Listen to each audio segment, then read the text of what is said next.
From the moment the Dark Titan Sargeras plunged his colossal blade into our world, crucial events were set in motion. Magni Bronzebeard heard the cries of Azeroth, giving up everything to answer her call. Since being wounded by the Mad Titan, Azeroth has been crying out in pain. As her dutiful speaker, he rallied the champions to her aid, and ultimately to confront the return of the old god, N'Zoth. It was during this conflict that Xal'atath, a mysterious entity of the Void, made a deal with N'Zoth, freeing her from the cursed blade that bound her essence within. Honor our bargain. Free me to find my own fate. After she vanished into the darkness, N'Zoth was confronted by the mortal champions and destroyed, ending the old god's reign of terror. But they were not the only malevolent force with its eyes set on Azeroth. For soon, the sky was sundered, the Shadowlands split open, and our heroes were pulled into the realm of death itself. Go, champion! Go! It was there that Anduin Wrynn endured the worst. Captured, tortured, and through dark domination magics, forced to commit terrible acts against his will. I'm afraid that if I call on the light, it won't answer. Scarred and shaken by his experience, he vanished, his whereabouts unknown. After the threat of the Shadowlands had been quelled, the dragons of Azeroth returned to their ancestral homeland. It was here that the primal dragon, Iridikron, broke free of his prison, and in pursuit of vengeance upon the Titans who he felt had stolen our world, he secured an ancient, powerful artifact, the Dark Heart. When the Titans come to reclaim their prize, I will be waiting. As word of this new threat started to spread, people began experiencing strange visions. The Radiant Song. It's being heard all across Azeroth. The Council doesn't know what to make of it. It was then that Illyria Windrunner, a deadly huntress who had harnessed the powers of the Void as a weapon against the darkness, was summoned to investigate. We still don't know what this Dark Heart relic is capable of, but we do know it's in the hands of someone called the Harbinger.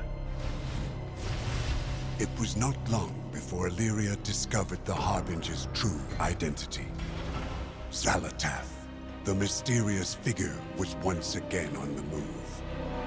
While neither Xal'atath nor the Dark Heart could be found, her mentor, the enigmatic Locust Walker, issued Illyria a dire warning.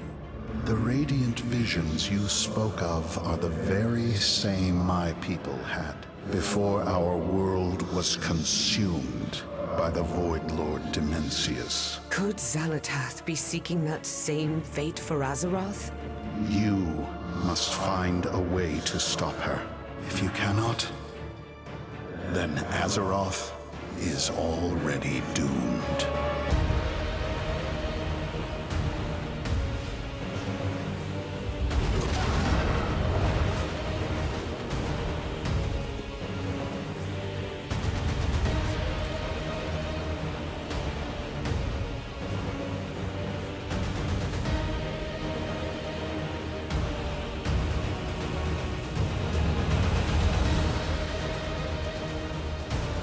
Delves are 1 to 5 player, role-agnostic adventures found throughout Khaz-Algar. Players will typically be able to complete these bite-sized combat, puzzle, and platforming experiences in just 10 to 15 minutes, providing an additional way to level and an alternative path to endgame rewards alongside Mythic Plus dungeons, raids, and PvP.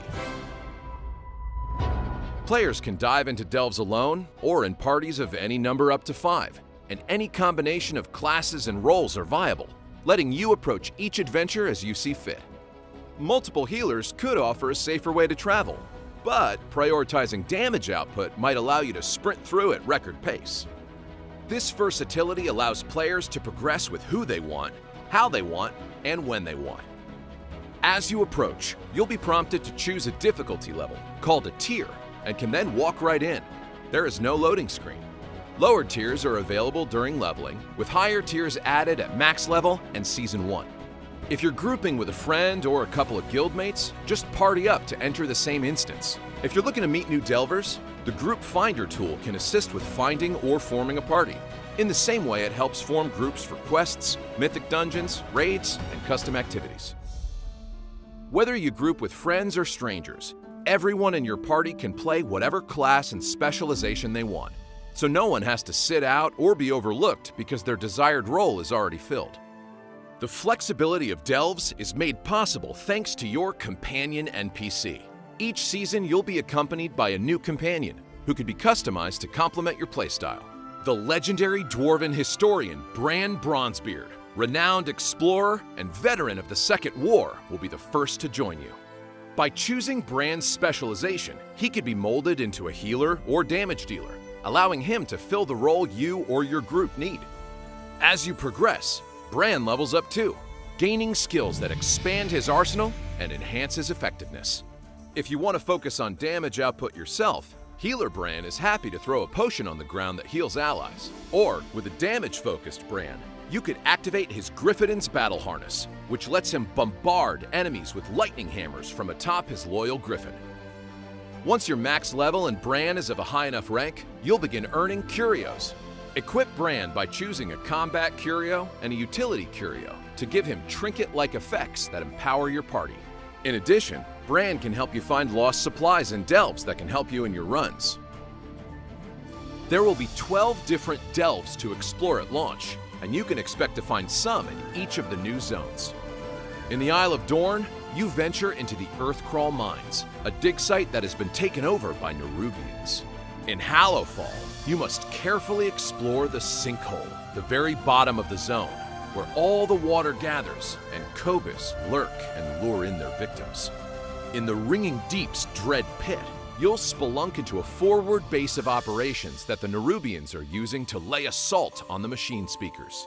And more adventures await in Azj-Kahet to discover for yourself. Upon the start of Season 1, a 13th delve will become unlockable. Focusing on a single boss encounter, players must now brave the enemy's lair and defeat the greatest threat yet, Zevzik. Delves are designed with replayability in mind and feature changing objectives. This means delves are dynamic, with each offering multiple experiences. Delve variants are unlocked at max level, similar to how world quests are unlocked, with different variants available on a given day. Perhaps one day you're sent on a mission to rescue a group of Earthen from the Nerubians, but on another you find yourself working with the Arathi to burn all the Nerubian nests in that same location.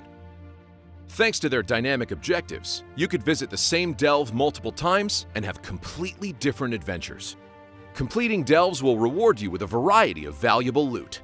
Get to the treasure room at the end of a delve, and you'll find chests that will provide you with guaranteed core progression rewards, upgrade track currencies, delve currency, and more, including a unique reward. The Delver's dirigible mount can only be earned through delves. It's a cosmetically customizable flying machine that allows you to mix and match various modules to create your own dynamic flight masterpiece. As you complete more of these adventures and journey into Azeroth's core, you'll earn new customization options, with more choices added each season. Core progression items earned scale all the way up into the endgame. They are awarded at item levels relative to the difficulty of the delve, similar to how Mythic Plus dungeons and raids work, with items capping out at power levels comparable to Heroic raids or Mythic Plus 5 keys. Even the Great Vault itself is being updated to include reward choices for completing delves, offering players a chance to earn powerful items on a weekly basis. Delve currency can be used to buy collectibles and entry-level Warbound gear. You can also find the collectibles and Warbound gear in chests directly, as well as transmogs, pets, toys, recipes, and reagents. Keep an eye out for new hat cosmetics that can drop, and embrace your inner kobold or fungus. The entire character roster is leveling up with Warbands, a new account-wide progression and collection system. When a player first logs into the War Within, they'll be presented with the new character selection screen. Here, players can assign up to 4 of their favorite characters, Horde and Alliance alike, to be displayed in front of a World of Warcraft themed scene. All characters on a player's respective account, regardless of what server they're on, are considered part of their warband and combined into a single convenient list. Gone are the days of players mailing precious resources between their characters. In the War Within, there is a new dedicated bank tab for sharing all non-soulbound items among a player's roster. Hundreds of inventory slots can be unlocked across multiple bank tabs purchasable with gold. Or that a player mines on one character can be put into the bank tab and then be used by another character to create an armor set through their blacksmithing profession. By leveraging the expertise of a player's entire warband, crafting and leveling up profession skills are now more efficient. As players complete quest lines and gain factions' trust, they will be earning a variety of different currencies. In the War Within, many currencies are no longer locked in the wallets of each character and can be transferred across the warband. In addition, flight paths across all of Azeroth are available for all players' characters as soon as they're discovered. Less time making the 6-hour journey on foot from Teneris to Winterspring, and more time lounging the fast way. As players progress through the War Within, they'll come across pieces of gear that are warbound until equipped. These can be sent to and equipped by their other characters, enabling players to increase a warband member's power. However, once equipped, it can no longer be passed around. This essentially allows players to play on one character while potentially gearing up others at the same time. While adventuring in current or long-past content, warbands also make finding and collecting new looks, also known as transmogs, easier. Once looted and equipped, the item's aesthetics automatically populate to all warband characters who can also wear that armor type. If a player's cloth user is doing a transmog run of an older raid and plate gear drops, it's now added to their collection, ready to be applied to any warband member who can don plate armor. The same can be said for follower NPCs like Bran Bronzebeard. Whatever a player finds and equips to Bran is also shared across their entire warband. With the introduction of warbands, reputation progress earned in the War Within will be counted across all their characters regardless of which one they're playing. For players who adventured through the Dragonflight expansion, their account-wide reputation level will match the highest level achieved on any of their characters. Achievements like "And We're All Out of Mana Buns" and "Warsong Gulch Veteran," as well as nearly 2,000 others, will now share progress across warbands. For most of these, existing progress across characters will be combined. If a player's character starts earning progression towards an achievement, another one of their characters could finish it. Whether players are into achievement hunting, collecting every transmog, or becoming the strongest around, warbands introduce new quality of life features to make the most of your time in Azeroth.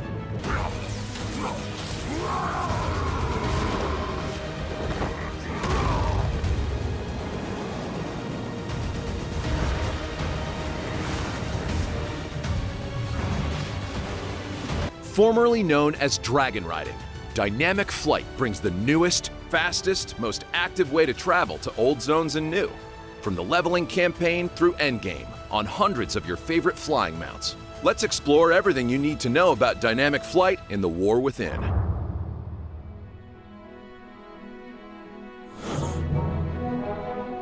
World of Warcraft Dragonflight introduced adventurers to a completely new way of traversing Azeroth, called dragon riding. This faster, more immersive form of flight reinvented how heroes explored the Dragon Isles. Dragon riding made flying an active experience, allowing players to ascend, surge, break, and whirl through the landscape at breakneck speeds on customizable mounts. Players took to the skies in the open world, dungeons, and the final raid, as well as pushed their limits in race courses throughout the world. In the War Within, dynamic flight is being improved and expanded upon, keeping core elements like vigor-based abilities in place, while granting players earlier access, more mounts to choose from, more courses to race on, and the ability to toggle between dynamic and traditional flight modes. As early as level 15, or even earlier if you're a Drakthir, characters will be able to learn dynamic flying, allowing new champions to navigate older zones and experience leveling like never before. Dynamic flight skills will be earned as a part of leveling up, allowing players to fill out the skill tree as they progress. For players coming into the War Within at level 70, dynamic flight will be available early in the Isle of Dorn, and upon unlocking, flying mounts will be equipped with all their talents. This means that finding glyphs will not be tied to dynamic flight progression. But for mavericks who enjoy the thrill of the hunt, glyphs in the Dragon Isles will remain in place, purely for achievement. If, however, you prefer the more passive style of flying introduced in Burning Crusade, you can toggle between dynamic flight and traditional flight modes. In previously existing zones, the ability to switch will be available immediately at launch. And in Kaz-Algar, switching becomes available after leveling through and exploring the new lands thoroughly. At the War Within's launch, over 440 mounts will be converted to enable dynamic flight. With more than 200 unique models and over 50 fundamentally different shapes and sizes, conversion has been a significant undertaking that allows you to once again show off the shining stars of your collection. Favorites like Ashes of Alar, Invincible, Gmod, the Sandstone Drake, and the Hivemind will all be capable of dynamic flight. With all your old favorites available, there will be no shortage of mounts to tout, but 2 special mounts are worth seeking out as well. The Delver's Dirigible, earnable through the all-new Delves feature, is a cosmetically mega customizable mount with color, nose, wings, thrusters, top, and even decal options that continue to expand as you progress. The Elgarian Stormrider is one of a kind, featuring a unique vigor bar in its user interface. It also comes with a special ability called Lightning Rush, which can give you a boost of speed without spending vigor, by expending static charges that accumulate when flying near walls. Lightning Rush is expanding to other mounts starting in the War Within, allowing everyone to both zip and zap around. Racing will also continue to push pilots to the peak of their capabilities. New courses will be available in each new zone, offering a brand new circuit of achievements and an exciting way to explore various landmarks and landscapes throughout Kaz-Algar. Are you ready for a whole new era of dynamic flight? Mount up and actively soar through Kaz-Algar and beyond in the War Within.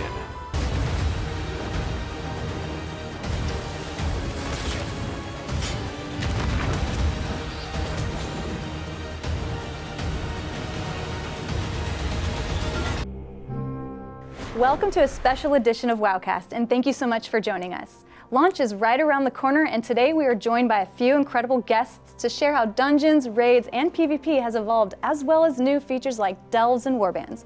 Please introduce yourselves. Hello, I'm Laura Sardinia. I'm lead UX designer in the WoW team. Hey, I'm Morgan Day, one of the associate game directors on World of Warcraft. And I'm John Mark Hempel. I'm a lead gameplay engineer on World of Warcraft.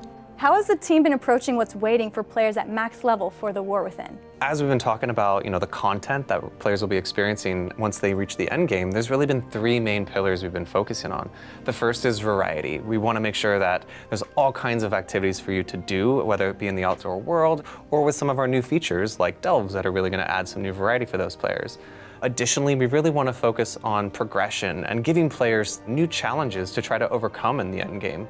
And finally, the story and making sure that that narrative is front and center. Now, whether that's tied into some of these features and some of the content that we built there, or maybe it's focused on the end game campaign that is going to be built out as players progress as well. Something that I think is going to be really transformative and I'm excited about for the War Within is one of our major features, Warbands. If you aren't familiar, this is a feature that really ties all your characters together. And really this is our opportunity to make sure that we're really respecting the time of the player behind the keyboard and not constantly asking you to, maybe re-earn something on one character that you've already earned on another one. That's all changing with the War Within, which is really exciting.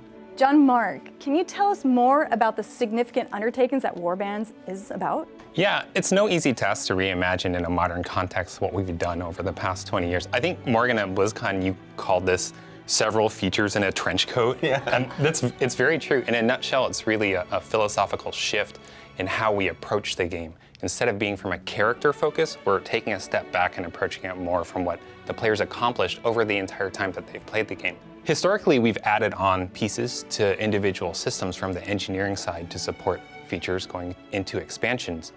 But if we could wave a magic wand and go back 20 years ago, knowing where we're headed today, likely we would have organized those things very differently from an engineering perspective. Yeah, and I really feel like this is easily one of the largest undertakings that our engineering team has had to develop for an expansion. We always used to look at updates to future patches where like, let's make this a little bit easier for your alt to catch up or earn some progression there, where now that is something that we're really architecting from the forefront and really beginning the conversation with that. I think when it's all said and done, every engineering sub-team is gonna have touched this feature. So what value do warbands bring? It's all about being able to transfer stuff between your characters. If you have items that you want to send from one character to the other, you just put it in the Warband bank. If you have currency that you want to send from one character to the other, you can just grab it directly from all the characters that are on your account. Or if you're a druid and you're going through one of the old raids and you get a piece of plate gear, your warrior can just equip it. Yeah, one of the things I love about it is the shared renown, right? Like there's so much reputation that I'm gaining across my characters that will all be combined and consolidated on one account-wide reputation there. There's a lot of fun stuff that also enables when it comes to like trying to find, more variety in the way I approach the game. For instance, I was leveling, I think, my second character on the beta recently, and I made sure to go out and turn Warband questing on so that I saw all the quests that I already completed. It's a little bit less opaque, so it's kind of transparent. And that way like, okay, I've done that quest on one of my other characters. So I can kind of cherry pick all the reputation from quests that I haven't completed yet. Something else when it comes to, maybe gearing that new character, there's actually a new type of item called Warbound Until Equipped, or WOO. This is a new item that will drop in all kinds of endgame content, including things like Mythic Plus and Raids, where these will be bonus drops, where they'll drop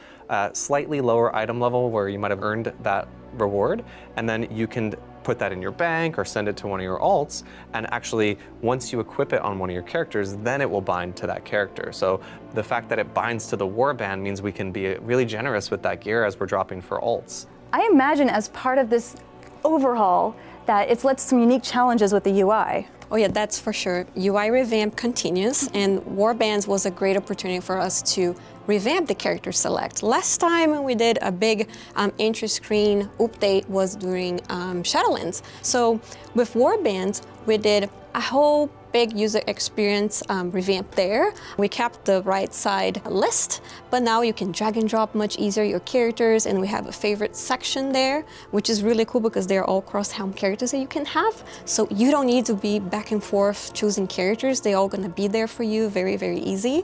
And also the tooltips are all new. Snio just mouse over and it's all there for you. So pretty great improvements overall. And also the new bank for your Warband characters. So a lot of good improvements that we wanted to make sure it feels natural to play as, and it just feels great. That's what a good UI should be, So yeah, that's what we're looking for. There's a lot of functionality out of that too. Like you can craft straight out of your Warband bank. So you can just dump all that stuff in your Warband bank, and one of your other characters who might be able to use that profession stuff will then be able to access it much more quickly. You don't have to mail it around, and it's really looking to streamline a lot of those experiences. For Mythic Plus runners or dungeons, any kind of activity that requires a group, we also revamped that left panel, the little ear pane that you push it out. You can now apply raid markers much easier. You can also assign different folks in your group to do so, which before wasn't that easy. And also you can change very easily as well the difficulty of the instance.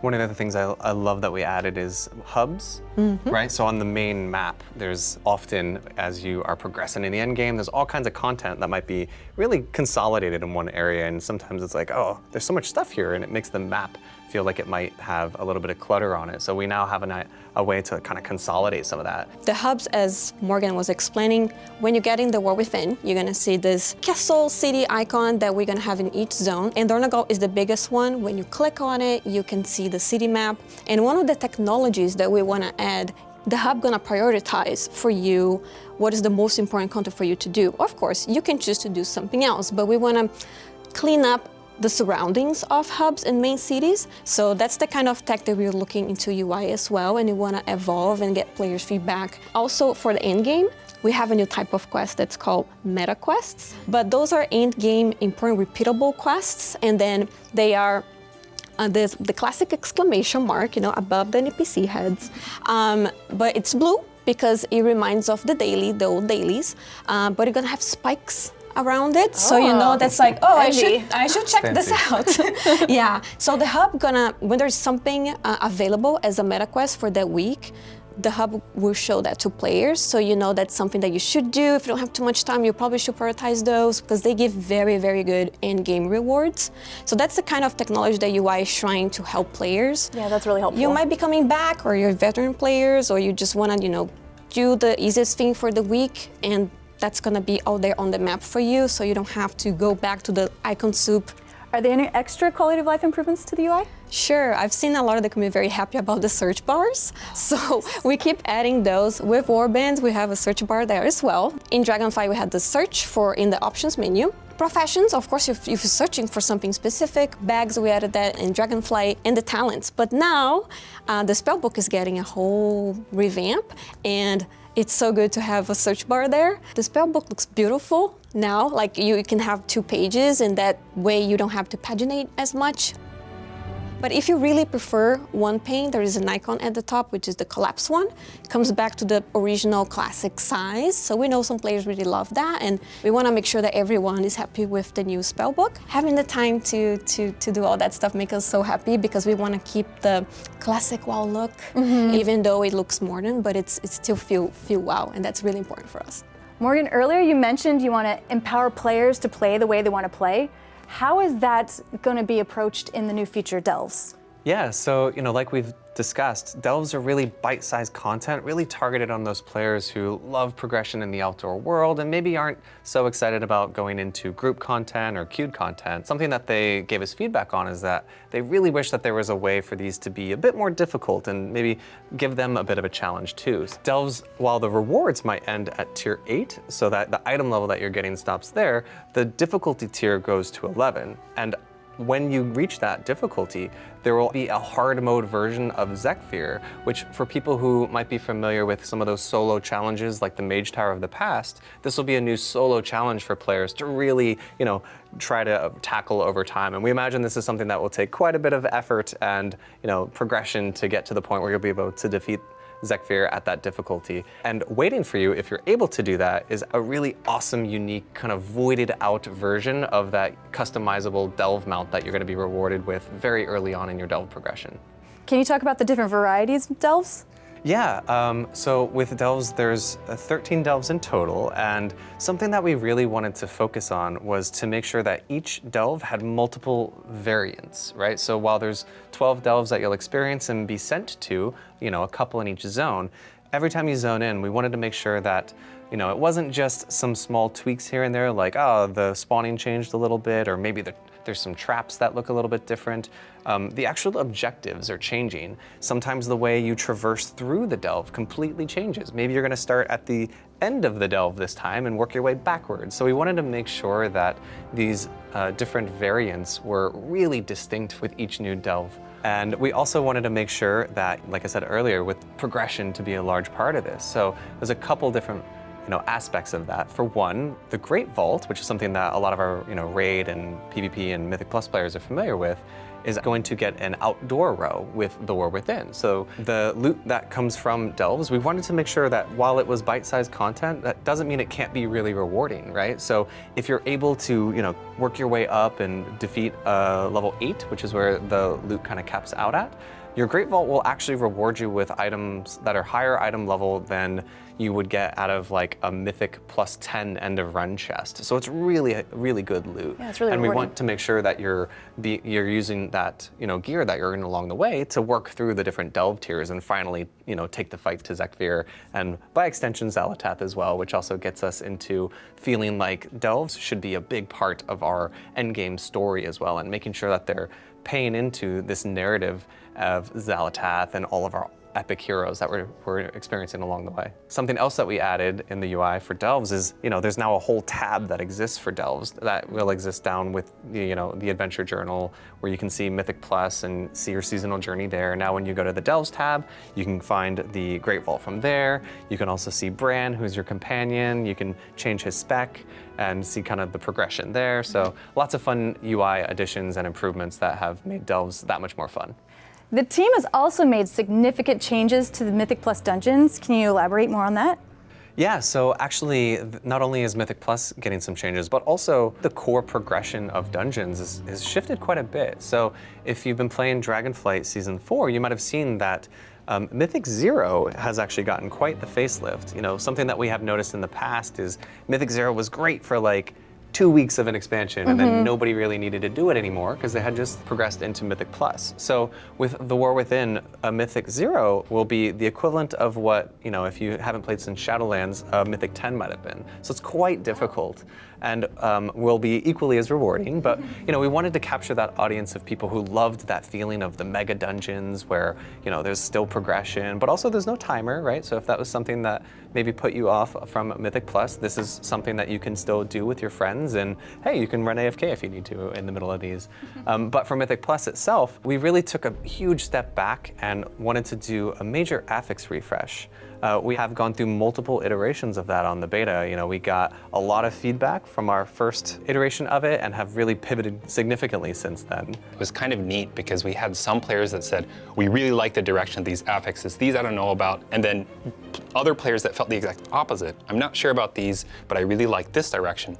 And really what it helped us crystallize was we had multiple groups of players that wanted different challenges out of the same Mythic Plus system. Historically, affixes have been a one-size-fits-all approach to challenge and variety. But it was kind of a cool moment. Morgan came to the gameplay engineering team and was like, hey, we got this feedback. We have this idea for making affixes target different level ranges rather than applying to the entirety of Mythic Plus. And the design solution ended up being pretty elegant for engineering to implement. It was like this beautiful confluence of events where we were able to turn this around within, I don't know, 2 weeks or something like that, and get the full revamped system back on the beta for players to test. Yeah, it was really awesome to see kind of that all come together so quickly. So, you know, what players I've seen now and what will be going live with The War Within Season 1 is a version where Xalatath actually plays a major role in the affixes, you know, from the beginning up until level 12. And it's very much one of the goals we had to make sure that the story plays a part in all of our endgame content. So we really wanted to kind of achieve that by having her kind of show up in your Mythic Plus dungeon and maybe throw some spells at you and mess with you.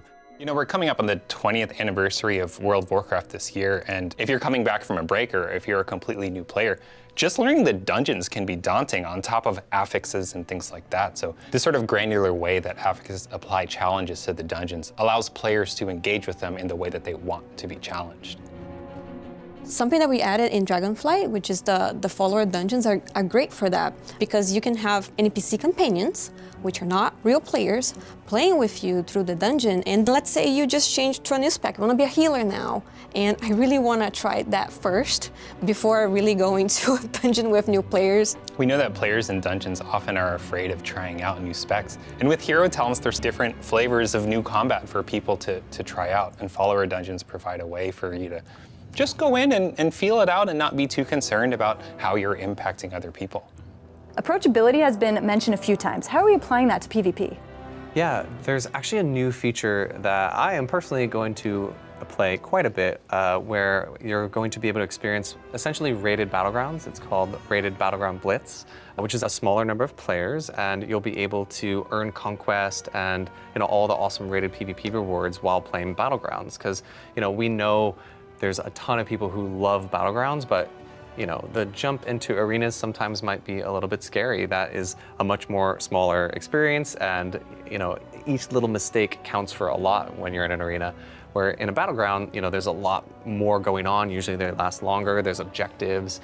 So we really are excited about that new feature. I know I have done a ton of, I know the community calls them YOLO RBGs, where you can just do RBGs, don't worry about voice chat, you just kind of go in and play. I always love running into those, so having this feature will kind of take that place for me. So I'll be able to earn my conquest early on in a season. You know, I know we mentioned the Great Vault quite a bit earlier when we were discussing this. We actually got a lot of feedback from our PvP players that they don't love having to have the Great Vault be such a big part of their itemization and gearing journey. Not only does it add some potential randomization, right? Like maybe first week of the season you got a weapon and I don't, and that, you know, kind of can create some imbalance there. But also, like we're talking about accessibility, it can also cause problems where, you know, maybe you're a couple weeks into the season and you just now want to get into PvP, but there's no catch up on the Great Vault. So you can feel like you're permanently behind on PvP, and it's maybe the barrier to entry is a little too high for you to get into that. So not having that in the Great Vault actually solves a lot of problems for us, giving players more agency in how they're rewarded, and also we have much stronger catch-up on things like our conquest currency for PvP players. So we think that will be a big step forward for that audience, and hopefully, inspire some people to check out PvP in the War Within. Raiding is an integral part of endgame. How is the team approaching raids this tier? Yeah, so Nerebar Palace is going to be an epic experience, Nerubians galore in there, and one of the cool new features that we're introducing with War Within is to play through the raid, or at least experience the ending with Queen Ansarak solo. So we wanted to make sure that for people who were really engaged in that story at the end game, but maybe didn't want to go into queued content or don't have a whole group to go into the raid with, they'll still be able to see that epic finale. Something else that I think is really fun, there's a lot of variety in player skill across all of our player types in the game, and we have a lot of difficulties for them, but even within a single raid, there can be a lot of, progression that you're experiencing. And with Dragonflight, we added a new item upgrade system where you could upgrade some of your gear, but some players also found that they might not be able to quite get over that hurdle on one of maybe the end boss or something that comes as the penultimate boss. So we're adding a new quest that will unlock about a month into the War Within, that every week you'll get a little bit more powerful. It's kind of reminiscent of like Hellscream's war song back in Icecrown Citadel, but you'll have to kind of earn your way through that progression. So not only is there awesome gear to be earned as you progress through the raid, but we wanted to make sure that for people who might take a little bit longer, there's some more progression along with just the gear. That buff's applied throughout your warband, right? It's not just on the character? Yeah, that's another really fun thing. Again, that was something that maybe would have just been applied to a single character, but in War Within, that buff is across my whole warbands. That's cool. While we are talking about raids, I'd love to bring it up, the self-highlight option, which I'm a huge fan. You can highlight yourself and persist that. But now you can even have an icon on your head that nobody can take from you. So that is awesome. For players, I'm included, that I cannot find myself in the whole chaos of a raid boss or even Mythic Plus. There's also another option that's called Show Silhouette When Obscured. If you have that on, there is a silhouette of your character between that pillar. Let's say it's a pillar, so you see your character there. I always call those like the flag boss or the tree boss, where it's like, the flag is in my camera. That's really cool, Laura, and I love that. And not only those cool options, but there's so much more to explore in the War Within, and I'm really excited for our players to come on this journey with us. Both players who have been with us all through Dragonflight, as well as players who might be returning. Thank you so much for joining us.